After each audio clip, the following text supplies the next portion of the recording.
دوسرا مسئلہ یہ کہ عالم کس کو کہتے ہیں؟ جو اہل ذکر ہو۔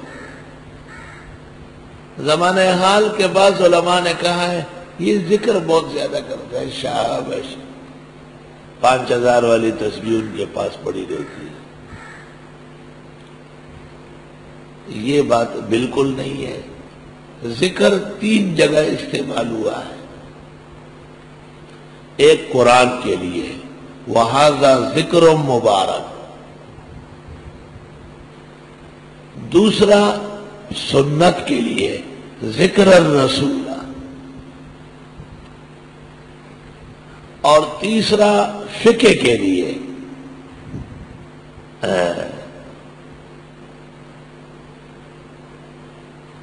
فقہ کے لیے بھی ذکر کا لفظ آیا ہے، انما یتذکر اولو الالباب، یہ نصیحت وہ لیتے ہیں جن میں عقل ہو۔ تو اہل الذکر ان علماء کو کہتے ہیں جن کا قرآن سنت اور فقہ پر عبور ہو۔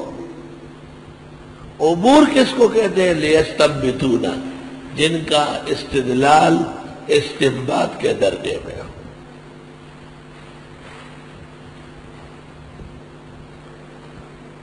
ذکر سے مراد ذکر نہیں ہو سکتا، کیونکہ وہ تو سب مسلمانوں کو حکم ہے، یا ایھا الذین آمنوا اذکروا اللہ ذکرا کثیرا۔ ذکر سے مراد، ذکر یہاں مراد لینا کمزور تفسیر ہے۔ ذکر سے مراد قرآن سنت فقہ، اس کا ماہر عالم ہونا، یہ قوی تفسیر قرآن کے مطابق ہے۔ چنانچہ شیخ الاسلام نے، حافظ ابن تیمیہ نے کتاب لکھی ہے، اس کا نام ہے رفع الملام عن الائمۃ الاعلام۔ اس کتاب میں لکھا ہے یہاں اہل ذکر سے مراد مجتہدین ہیں۔ آیت سے ایک مسئلہ یہ معلوم ہوا کہ علماء سے آپ سوال کر سکتے ہیں مسئلے کا، علماء سے آپ دلیل نہیں مانگیں گے۔ عالم سے شرعی مسئلے کی دلیل مانگنا بدعات میں سے۔ ایک دفعہ جب آپ نے تسلی کر لی کہ یہ عالم ہے، اب اس کا گفت آپ کے لیے حجت ہے، وہ آپ کو دلائل نہیں دے گا، دلائل اپنے جیسے عالم کو دے گا۔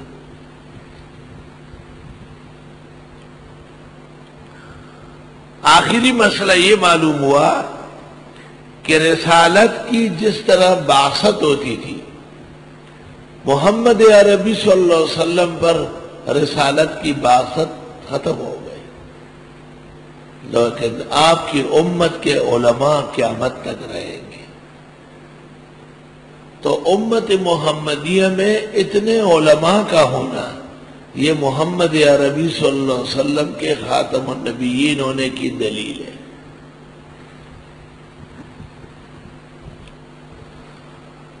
فَاسْأَلُوا أَهْلَ الذِّكْرِ، پس آپ پوچھئے علماء سے، ان کنتم لا تعلمون، اگر خود نہیں جانتے ہو، بالبینات دلائل کو، والزبر اور کتابوں کو۔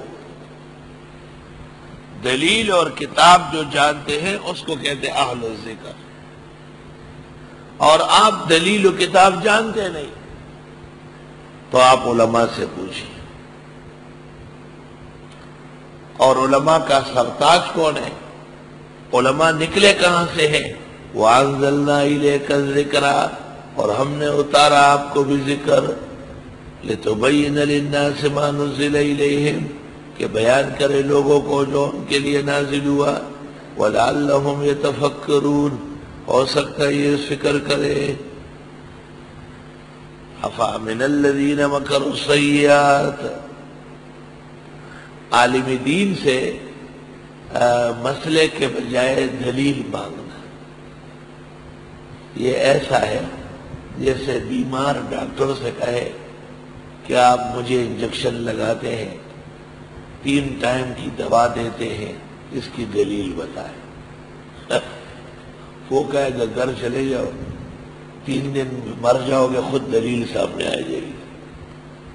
ڈاکٹر صاحب کے پاس دلائل ہے اگر کوئی ڈاکٹر آ جائے سیکنڈ میں اس کو سمجھا جائے گا. لیکن یہ مریض جس کو شفا کی ضرورت ہے اس کو دلائل دینا علم کی توہین ہے. اس طرح مجتہد اور فقیہ کو عوام کے سامنے دلائل بیان کرنا یہ علم اور فقہ کی توہین ہے. میرے پاس ایک آدمی آیا, اس نے کہا آپ کہتے ہیں پہلی صف میں داڑھی مونڈا کھڑا نہ ہو جائے, اس کی کوئی دلیل دے. میں نے کہا قرآن سے یا سنت سے یا فقہ سے؟ تو اس نے کہا تینوں دے دیں.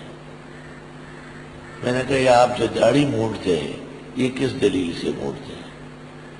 آپ صرف ڈکوسلا دلیل دے اور کوئی نہ دے, ڈکوسلا پیش کریں. میرے سامنے اتفاقاً باہر رکھی ہوئی تھی, میں نے باہر کی ایک جگہ ان کو دکھائی. میں نے کہا اس سے معلوم ہوتا ہے کہ داڑھی ہونا ضروری ہے, اور اگر داڑھی نہ ہو تو صف میں پہلی صف میں کم از کم نہ آئے. مجھے کہتا ہے آپ اس کا ترجمہ کریں. میں نے کہا میں ترجمہ کر لوں گا لیکن نقصان آپ کا بہت ہو جائے گا. کہ میرا کیا نقصان ہوگا؟ میں نے کہا اب تو میں نے کہا ہے کہ پہلی صف میں نہ کھڑے ہو, ترجمے کے بعد آپ کو مسجد میں آنا ناجائز ہو جائے گا. اس کا عجیب بات ہے. میں نے کہا دو وعدے کر لے. ایک وعدہ یہ کرو کہ آج سے داڑھی رکھو گے, دوسرا یہ کہ اس عبارت کے باوجود آپ سے میں پوچھوں گا کہ اب آپ کا آنا جائز بھی ہے یا نہیں. میں نے البحر الرائق کتاب الصوم کی وہ عبارت نکالی جس میں لکھا ہے کہ داڑھی ایک مٹھی سے کم کرنا بالاتفاق ناجائز و حرام ہے. وَأَمَّا حَلْقُهَا كُلَّهَا كَمُخَنَّثَةِ الرِّجَالِ وَبَعْضِ الْمَغَارِبَ فَلَمْ يُبِّحْهُ أَحَدٌ مِّنَ الْعُلَمَاءِ. کہ بالکل مونڈنا جیسے ہجڑوں کی اور مغربی لوگوں کی عادت ہے, کسی عالم نے کبھی اس کو جائز نہیں کہا.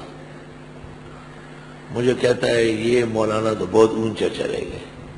میں نے کہا اس لیے کہ آپ بہت نیچے جا رہا ہے. وہ کہتے ہیں داڑھی مونڈنا ہجڑوں کا کام ہے. تو میں نے کہا ہجڑے کو اجازت ہے صف میں کھڑے ہونے کی مردوں کی؟ کہنے لگے نہیں. میں نے کہا ہجڑوں کی علیحدہ صفیں بندی. تو شکر نہیں کرتے ہو کہ اتنی بڑی عبارت میرے پاس سینکڑوں موجود ہے. میں صرف اتنا کہتا ہوں کہ پہلی صف سے باہر ہو جاؤ. کہ آپ ایسا کیوں کہتے ہیں؟ میں نے کہا ہمارے ہاں ہجڑوں کی کثرت ہے, ان کے لیے ہمارے پاس جگہ نہیں ہے, بہت زیادہ ہو گئے. وہ دو تین ہوتے کہیں کھڑے ہوتے, اب تو یہاں اتنے زیادہ ہے کہ ان کے لیے ایک علیحدہ حال بنانا پڑے گا, اور ہمارا ارادہ نہیں. ہماری کوشش یہ ہے کہ بس پہلی صف سے آپ چند دن باہر ہوں گے اور اللہ آپ کو عمل کی توفیق عطا کرے گا.